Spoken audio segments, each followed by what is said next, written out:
Nous passons aux questions jointes. Madame Sobry, la première question sur l'injection de nouvelles doses booster contre la Covid-19 pour les immunodéprimés et d'autres personnes à risque. Je vous en prie.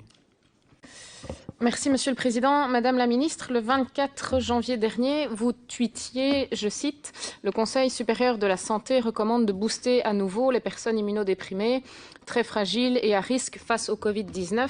Les ministres de la Santé viennent de donner leur feu vert avec implémentation prochaine. » Fin de citation.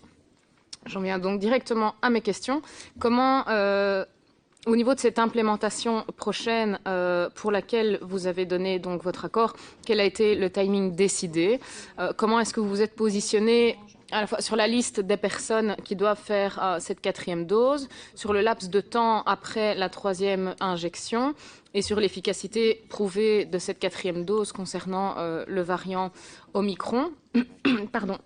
Les ministres de la Santé, dont vous faites partie, ont-ils bien lancé une étude par rapport à l'hypothèse d'une 4e dose de vaccin anti-Covid pour tous? Quelles mesures, quelles injonctions avez-vous prises, lancées pour permettre à la Wallonie de participer efficacement à la récolte des données nécessaires sur l'efficacité de cette 4e dose? Et alors, vous avez tweeté hier que les personnes immunodéprimées pourraient dès aujourd'hui profiter de cette vaccination pour leur 4e dose sans rendez-vous. Donc j'imagine que vous allez aussi faire le point, nous donner quelques infos là-dessus. Je vous remercie déjà. Merci Madame Sobry. Madame Nikolic, pour votre question jointe sur la récolte efficace des données Covid dans le cadre du nouveau baromètre Corona. Je vous en prie. Merci Monsieur le Président. Mais oui, le baromètre Corona a fait sa grande entrée le 21 janvier dernier en Codeco et il se base notamment, prioritairement sur les nouvelles hospitalisations par jour et donc Covid et l'occupation des soins intensifs. Toutefois, il a été soulevé parallèlement une certaine incohérence dans les chiffres publiés par Sciensano, chiffres sur lesquels les autorités se basent pour définir les codes couleurs de ce fameux baromètre Corona. Le soir relate ainsi les faits suivants. Il y a dans les chiffres de ce vendredi 21 janvier matin 341 admissions à l'hôpital pour cause de Covid et 343 patients sortis guéris. Si on ajoute les quelques personnes décédées à l'hôpital, il serait logique que le nombre total de lits occupés par des patients Covid diminue, vu que le nombre de personnes ayant quitté l'hôpital est plus important que le nombre d'entrants. Sauf que, toujours dans les données de Sciensano, le nombre de lits Covid occupés augmente. Et pas qu'un peu, on est passé de 2570 lits occupés dans les unités Covid à 2736 en 24 heures, soit 166 lits de plus. Alors, cette problématique, elle a déjà été soulevée depuis assez longtemps, en fait, par les hôpitaux. Dans une newsletter d'il y a quelques semaines, voire mois déjà, le CHU de Liège le pointait. Le CHC, toujours à Liège, a d'ailleurs, la semaine passée, annoncé que dorénavant, il ne communiquerait plus ces chiffres à Sciensano, parce qu'en fait, on globalise les hospitalisés pour cause de Covid et ceux les asymptomatiques qui entrent pour autre chose et qui sont détectés positifs. Or, pour une bonne gestion de la crise sanitaire et de ce baromètre Corona, il est primordial que les autorités puissent se baser sur des chiffres précis et réels des hospitalisations Covid par jour et l'occupation des soins intensifs. Voilà, mes questions, Madame la Ministre, sont les suivantes. J'imagine que vous avez été sensibilisée à cette problématique, mais pouvez-vous nous le confirmer? Est-ce que vous avez pris certains contacts dans la foulée? Et votre cabinet et ou la VIC sont-ils partie prenante dans les modalités de récolte de données demandées par Sciensano dans le cadre de leur rapport Covid-19? Et j'anticipe peut-être un petit peu sur votre réponse parce que il m'a été dit que oui, c'est bien la VIC qui récolte les données et demande des données brutes et non pas des données hospitalisation pour Covid et hospitalisation avec Covid. Or, c'est là que réside la nuance. Et quand on voit les chiffres qui étaient communiqués, je n'ai plus l'article sous les yeux, mais notamment par le CHC, en gros, 2/3 des hospitalisations sont avec Covid et non pas pour Covid. Si, et je ne dis pas du tout que c'est là une analyse statistique et scientifique, mais imaginons qu'on extrapole à l'ensemble du baromètre, eh bien, on serait alors tout à fait dans le code jaune et donc les mesures actuelles ne se justifieraient plus. Donc vous comprendrez que la question ici se justifie à tout son sens et je suis impatiente d'entendre vos réponses. Merci. Merci Madame Nikolic. Madame Gréoli, pour votre question jointe sur le retrait de la campagne de communication contre les fake news relatives à la vaccination. Je vous en prie. Je vous remercie, Monsieur le Président. Effectivement, Madame Nikolic, nous allons nous suivre sur cette question.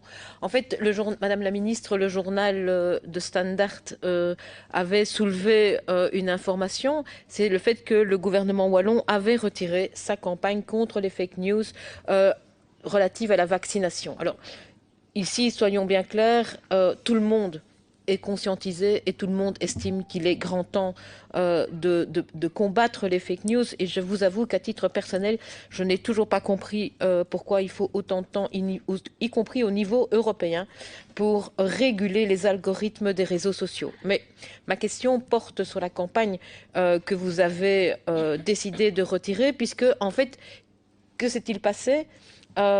Et sans reprendre un certain nombre de données presque scientifiques du temps de lecture d'une campagne, cette campagne d'affichage était implémentée en manière telle que quelqu'un qui passe rapidement à côté de l'affiche, quelqu'un qui voit l'affiche à un arrêt de bus, quelqu'un qui voit l'affiche en roulant en voiture, ne voyait que le slogan principal, c'est-à-dire s'il faut une troisième dose de vaccin, c'est que le vaccin ne sert à rien, et n'avait pas le temps de lire que tout cela était une lutte contre les fake news. Et donc, certains ont même pu croire qu'il s'agissait en fait d'une campagne du mouvement anti-vax. Alors, selon d'ailleurs Madame Van Remdonk de la VUB, chercheuse dans le domaine de la désinformation en ligne, cette campagne a été nommée l'une des pires exemples de lutte contre les fake news. Donc c'était quand même assez remarquable comme réaction. Alors Madame la Ministre, confirmez-vous cette information du journal de Standard qui a d'ailleurs été reprise à Matin Première le jour même? Pour quelles raisons exactes avez-vous pris la décision de retirer la campagne de communication? Aviez-vous pris l'initiative de vous baser sur une évaluation avant de lancer la campagne de communication? Et comment entendez-vous, parce que c'est quand même ça qui est aussi très important, relancer une campagne de communication favorable à la juste information des citoyens, entre autres, et dans l'exemple favorable à la vaccination? Je vous remercie déjà pour vos réponses. Merci Madame Gréoli. Monsieur Evert, sur la gestion de la crise sanitaire pour votre question jointe, je vous en prie. Madame la Ministre, la campagne de vaccination Booster avance. La vaccination des enfants de 5 à 11 ans a commencé et ce 21 janvier, la Santé a décidé de permettre aux personnes immunodéprimées d'avoir une 4e dose. Je voulais voir avec vous si vous pouviez faire le point sur cette campagne justement de booster. Alors plusieurs études montrent que face aux hésitants vaccinaux, il faut éviter les slogans, les informations contradictoires et les pressions, car ils sont sans effet sur les non-vaccinés. Pouvez-vous faire le point sur les différentes études qui montrent les mesures à prendre pour augmenter le taux de vaccination et quelle stratégie mettez-vous en place pour continuer à augmenter ce taux de vaccination? Avec l'arrivée d'Omicron, la stratégie de suivi de l'épidémie doit s'adapter. La Santé doit encore modifier cette stratégie. Pouvez-vous nous dire les changements de stratégie et leur sens qui seront donnés? Le Codeco du 21 janvier a décidé de mettre en place le baromètre. Pouvez-vous nous dire comment la Wallonie a participé à l'élaboration de ce baromètre? L'OMS et d'autres instances internationales de santé pensent que nous allons rentrer dans une période d'endémie avec l'arrivée d'Omicron. Pouvez-vous nous dire comment la Wallonie se prépare à passer dans cette période endémique? Ce 21 janvier, l'OMS a demandé de retirer toutes les contraintes, passeport vaccinal, etc. pour les voyages. Et dans ce même communiqué, l'OMS estime qu'il faut que toute la planète soit vaccinée à hauteur de 70% pour juillet 2022. Pouvez-vous nous dire ce que la Santé a décidé pour retirer les contraintes de voyage et pour atteindre un taux de vaccination dans le monde? Je vous remercie. Merci Monsieur Evert. La parole est à Madame Lecane sur le nombre élevé de contaminations aux variants Omicron. Je vous en prie. Je vous remercie. J'ai une autre question juste après, Monsieur le Président. Est-ce que je l'inclus, je suppose, Monsieur le Président, dans la question ici? Ah oui. étant donné qu'elles se suivent, mais marquez quand même bien la différence parce que pour les services, c'est plus simple. J'indiquerai le titre comme je fais d'habitude. Sur le taux d'absentéisme, du coup, Madame la Ministre, le variant Omicron a pas loin de 90% de taux de présence dans les contaminations, est extrêmement contagieux et provoque de ce fait énormément d'absentéisme. C'est le cas pour les hôpitaux, mais aussi pour les écoles. Et la situation également est dans les maisons de repos et de soins. Si bien que des mesures d'allègement, des mesures de quarantaine ont été décidées pour éviter de paralyser le pays. Malheureusement, on craint que cet allègement n'ait pour effet d'aggraver la situation. Il en va de même au niveau des écoles où on a franchi la barre des 1000 enseignants absents. Et donc, qu'est-ce qui a fait que, en Sim Santé, vous ayez opté pour l'allègement des quarantaines? Que proposez-vous dans les lieux à haut taux d'absentéisme comme mesure de prévention? Et pour terminer, le groupe des 10 a peine à trouver un accord pour éviter la paralysie de l'économie. Quelle position, dans ce cadre, défendez-vous? Alors, par rapport à ma deuxième question, donc, sur le fait que l'OMS prévient que la potentialité d'un nouveau variant plus mortel est très réelle. Le patron de l'OMS alerte, les conditions d'apparition d'un nouveau variant sont réunies. Ce nouveau variant pourrait être potentiellement plus contagieux et plus mortel. Il nous avertit qu'il serait dangereux de penser qu'Omicron serait le dernier variant. Avec celui-ci, le virus circule énormément, augmentant donc les chances de mutation et donc d'émergence de nouveaux variants. Nous avons notamment déjà entendu parler d'un variant camerounais ainsi que du sous-variant BA2. Preuve que laisser le virus circuler en allégeant les quarantaines revient en fait à jouer à la roulette russe. Et l'OMS fait également un triste constat. Le seuil d'1 milliard de personnes vaccinées n'est pas encore atteint et ne le sera probablement pas avant un certain moment. Alors, tant que, effectivement, pour nous, la levée de brevets, qui est un des éléments majeurs dans cette lutte pour la vaccination mondiale, ne sera pas effective, il sera effectivement, en effet très difficile d'atteindre ce taux. Donc, Madame la Ministre, j'ai 2 questions sur ce point. Quelle est votre analyse sur la situation du développement de nouveaux variants? Et quelle place accordez-vous aux mesures de prévention dans cette phase du variant Omicron? Je vous remercie. Merci Madame Lecane. Nous revenons à Madame Roberti sur les actions en vue de lutter contre la propagation du variant Omicron dans le cadre de la lutte contre la Covid-19.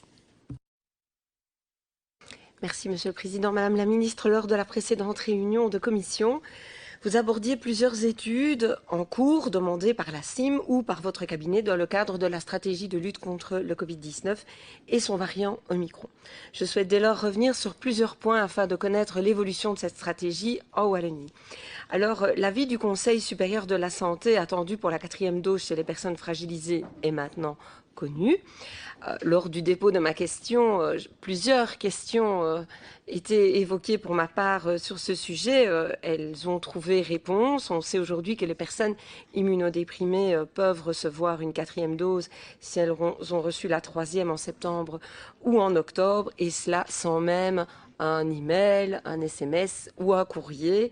Et en plus, elles peuvent choisir le centre de vaccination de leur choix. Mais peut-être avez-vous d'autres informations à nous communiquer sur ce sujet. Alors aussi, je vais être très factuelle dans mes questions et donc les citer à la suite l'une de l'autre. Qu'en est-il aussi des avis pour le booster chez les 12-17 ans? Avez-vous été contacté par votre homologue de la Fédération Wallonie-Bruxelles à ce sujet? La CIM Santé du 19 janvier a décidé d'autoriser le recours au vaccin Novavax pour certains publics. Alors, j'aurais voulu savoir quel public finalement est visé par ce vaccin. On sait que vous en avez limité finalement les contours. Et puis vous annonciez précédemment qu'une communication adaptée en lien avec les risques et les bénéfices de ce vaccin serait nécessaire. Avez-vous pu arrêter les contours de cette nouvelle campagne de communication et pourquoi avez-vous décidé de créer une campagne différente dans le cadre de l'injection de ce vaccin? Alors, les centres de vaccination tournent à plein régime et le personnel est fortement sollicité depuis de nombreux mois, plus d'1 an. Aujourd'hui, avez-vous décidé de réouvrir? Vous avez décidé de réouvrir les centres au niveau de l'injection des boosters sans rendez-vous. Alors pourquoi avez-vous pris cette décision qui risque peut-être de surcharger les équipes en place dans la gestion des patients alors que la venue de personnes augmente au niveau des vaccinations et notamment en ce qui concerne les jeunes enfants qui vient de débuter finalement la vaccination pour les jeunes enfants vient à peine de débuter, je pense, il y a 15 jours. Alors dans certains bassins, les jeunes, les bassins, je fais soins directement, dans certains bassins, les jeunes semblent peu nombreux à répondre aux appels lancés pour la vaccination. Alors, est-ce que vous vous êtes concerté avec votre homologue en charge de la santé des jeunes en Fédération Wallonie-Bruxelles pour qu'elle initie de nouvelles campagnes de sensibilisation? Concernant la lutte contre la propagation du virus dans les institutions d'hébergement, vous annonciez attendre une analyse du RAG pour adapter les protocoles. Alors cette analyse est-elle parue? Avez-vous bien présenté de nouveaux protocoles en vue de fixer la jauge de fermeture des institutions en cas de cluster? Et puis j'en arrive à ma dernière question. Les personnes qui réalisent un autotest qui sera positif pourront désormais obtenir un test PCR gratuit via la réservation par Internet. Alors, pourriez-vous nous dire pourquoi la CIM a pris cette décision et ne faudrait-il pas craindre un afflux de personnes qui se déclarent positives pour obtenir des tests PCR gratuits? C'en était ma dernière question, Monsieur le Président.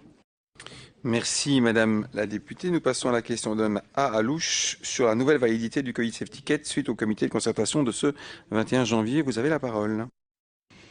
Merci Monsieur le Président, Madame la Ministre, chers collègues. Le Covid Safety Kit est un des outils visant à réduire la propagation du virus dans la population et plus spécifiquement lors des événements qui réunissent un grand nombre de personnes. Alors toutefois, l'outil fait souvent l'objet de critiques virulentes tant de la population que de certains experts, dont certains s'exprimaient dans une carte blanche parue dans la Libre de ce 25 janvier dernier pour ne pas transformer ce CST en passe vaccinal comme la France l'a fait.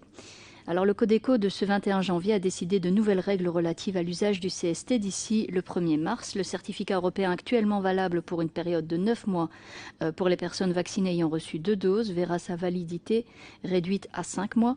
Cette réduction de validité du CST ne toucherait par contre pas les personnes qui auront reçu la dose booster. Certains experts plaident également pour la fin d'un CST basé sur la présentation d'un test PCR négatif pour ne conserver que le certificat de rétablissement ou de vaccination. Et donc, Madame la Ministre, j'avais une série de questions.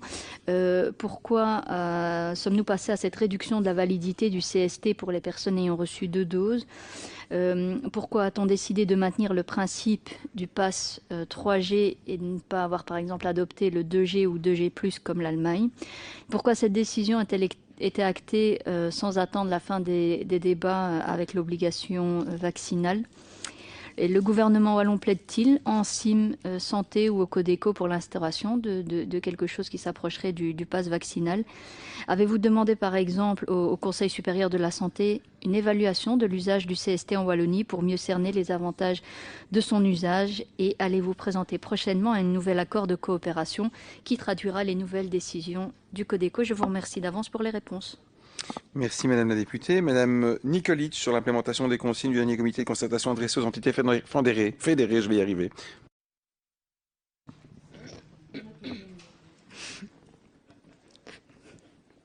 Merci, Monsieur le Président et Madame Gréoli. Non, plus sérieusement, effectivement, le 21 janvier dernier, le comité de concertation a pris acte de la note du commissariat Covid concernant l'augmentation du taux de vaccination ainsi que des avis demandés et le Codeco a invité les gouvernements à transmettre ce dossier à leur Parlement en vue d'un débat parlementaire rapide. Les parlements sont également invités à évaluer la valeur épidémiologique du CST, du Covid Safety Kit, et son utilité dans la gestion de la pandémie. Et donc, Madame la Ministre, je voulais vous demander comment est-ce que vous avez répondu à la consigne du Codeco et du commissariat Covid. Le 24 novembre dernier, nous avons voté favorablement l'extension du CST en Wallonie et nous avons été très attentifs aux conditions d'application de ce CST, à la préservation de nos droits fondamentaux via des balises claires et cohérentes. Et ces critères épidémiologiques étaient une condition sine qua non pour nous.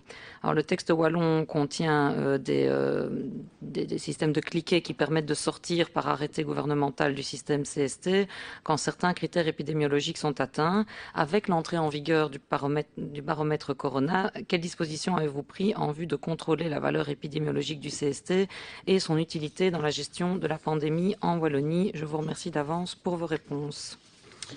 Merci Madame Nikolic. Vous conservez la parole pour votre question suivante.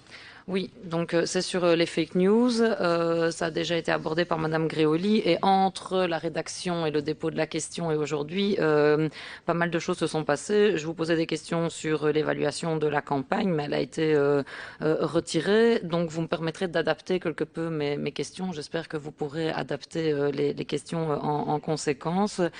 Donc, tout d'abord, donc le 13 janvier dernier, afin de déconstruire les fake news sur la vaccination, à votre initiative, la Wallonie lançait une campagne d'information et de communication à destination du grand public. Jusque-là, je pense qu'on sera tous d'accord pour dire que c'était une excellente initiative.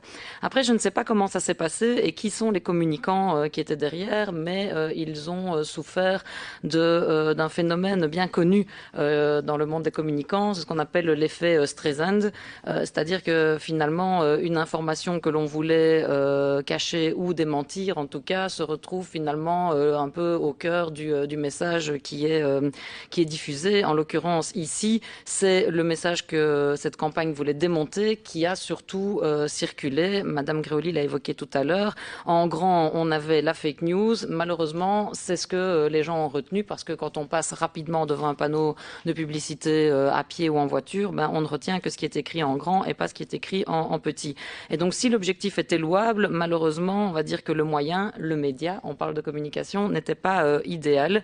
Et donc, elle a été retirée. Donc, c'est ça ma question, c'est un petit peu qui a pensé cette campagne et où en est maintenant un peu l'évaluation et, je vais dire, le dispositif correctif pour quand même arriver à l'objectif que vous vous étiez fixé au départ, c'est-à-dire une campagne d'information et de communication contre les fake news nombreuses qui circulent par rapport à la vaccination contre le Covid-19. Merci Madame Nikolic.